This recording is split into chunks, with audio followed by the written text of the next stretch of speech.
حضرت مالک بن دینار رحمت اللہ تعالی علیہ فرماتے ہیں میں حج کرنے گیا تو اس سال نا حج میں بڑا رش ہوا، لاکھوں لوگ آئے، تو میں نے عرض کی مولا سب کا قبول ہوا ہے کہ کوئی رہ بھی گیا ہے؟ تو فرماتے مجھے خواب آئی اور بتایا گیا لاکھوں کا قبول ہو گیا۔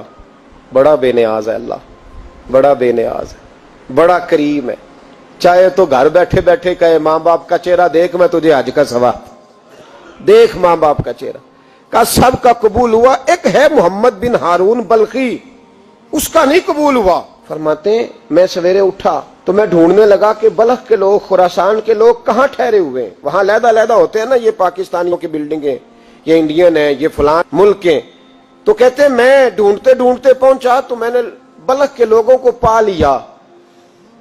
میں نے پوچھا تم میں محمد بن ہارون بلخی کون ہے؟ تو لوگ کہنے لگے وہ تو بڑا نیک آدمی ہے، بڑا پرہیزگار ہے۔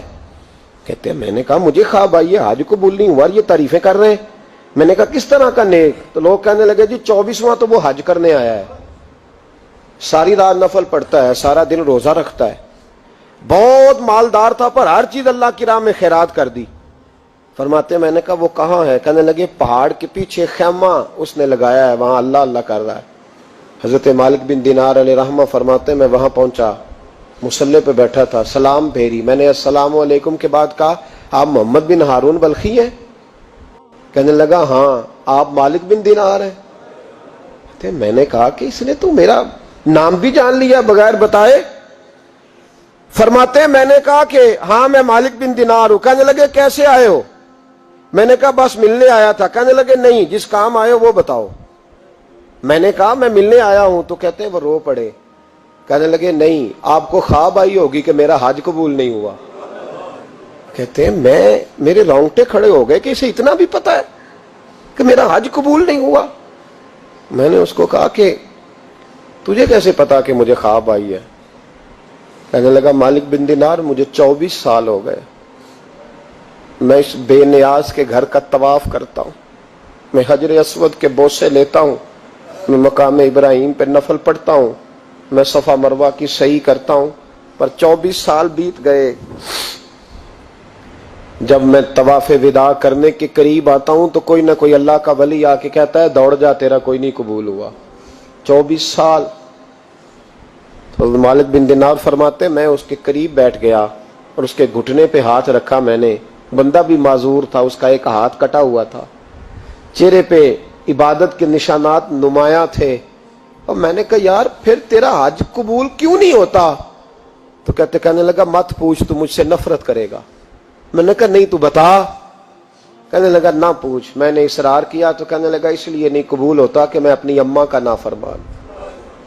کہتے ماں کا نافرمان کیا ہوا؟ تو کہنے لگے اللہ نے دولت دی، جائیدادیں، گھوڑے، زمینیں، میں عیاش ہو گیا، میں اللہ کے دیے ہوئے مال کو ناجائز جگہ خرچ کرنے لگا۔ ماں میری بوڑھی تھی، عبادت گزار تھی، مجھے سمجھاتی تھی۔ رمضان کا مہینہ، عصر کے بعد اماں تنور میں روٹیاں لگا رہی، میں گھر آیا شراب کے نشے میں، اماں روٹی دو۔ ماں کہنے لگی شرم کر، روزہ رکھا نہیں تو جنہوں نے رکھا ہے ان کا تو خیال کر۔ کہتے ہیں یہ لفظ میں نے سنے تو ماں کو ایک تھپڑ دے مارا، اماں جلتے ہوئے تندور میں گر گئی، لوگوں نے مجھے کمرے میں بند کر دیا۔ کہتے ہیں ساری رات میں شور سنتا رہا پر نشے میں پڑا رہا۔ اگلے دن ظہر کے بعد آنکھ تب کھلی جب میری بیوی الماریوں سے کپڑے نکال رہی تھی۔ میں نے کہا کہاں جا رہی ہو؟ کہنے لگی میکے جا رہی ہوں، میں ماں کے قاتل کے ساتھ وقت نہیں گزار سکتی۔ میں نے کہا ماں قتل ہو گئی؟ کہا ہاں، رات 9 مہینے تجھے پیٹ میں رکھنے والی اور چھاتی کا دودھ تیرے گلے میں اتار کے پالنے والی تیرے ہاتھوں قتل ہو گئی۔ کہا کدھر ہے میری ماں کی میت؟ کہا دفن کر دیا۔ بتایا کیوں نہیں؟ کہتے مرتے وقت کہہ گئی تھی اسے میرا منہ نہ دکھانا، میرے جنازے کے قریب نہ آئے۔ کہنے لگا میں اسی وقت اٹھا جس ہاتھ سے ماں کو مارا تھا، کلاڑا لے کے ہاتھ کاٹ دیا، جائیدادیں، گھوڑے، مکانات خیرات کر دیے، ساری رات نفل پڑھتا ہوں، سارے دن کے روزے رکھتا ہوں، ہر سال حج کرتا ہوں، عرش کا مالک معاف نہیں کرتا۔ حضرت مالک بن دینار کہتے ہیں میں نے بھی ایک تھپڑ مارا، میں نے کہا تو اسی قابل ہے تجھے معاف نہ کیا جائے، کبھی تجھے معافی نہیں ملے گی۔ کہتے ہیں میں ہو کے آیا، وہ روتا رہا، تڑپتا رہا، میں سویا گھر آ کے تو مجھے مصطفیٰ کریم علیہ السلام کا دیدار نصیب ہو گیا. نبی پاک صلی اللہ تعالی علیہ وسلم نے فرمایا مالک تو اسے کیوں مایوس کر آیا ہے اللہ کی رحمت سے, کیوں کہہ آیا ہے اسے؟ میں نے کہا حضور اتنا بڑا قاتل ماں کا کیسے معافی ملے گی؟ تو محبوب فرمانے لگے اس کی ماں کی وجہ سے ہی اسے معافی ملے گی, ماں کی وجہ سے. حضور کس طرح؟ فرمایا ماں قیامت کے دن اس کے خلاف مقدمہ دائر کرے گی, کہے گی اللہ اسے پوچھ میرا جرم کیا تھا, مجھے کیوں جلا کے مارا؟ رب بات سنے گا اور پھر کہے گا اٹھاؤ اس کے بیٹے کو. ماں او بچے کی ماں بھیجے نا اب تیرے بیٹے کو سزا دیں, کہے گی یا اللہ سخت سزا دے. تو رب کریم فرمائے گا اٹھاؤ اسے جہنم میں لے جاؤ.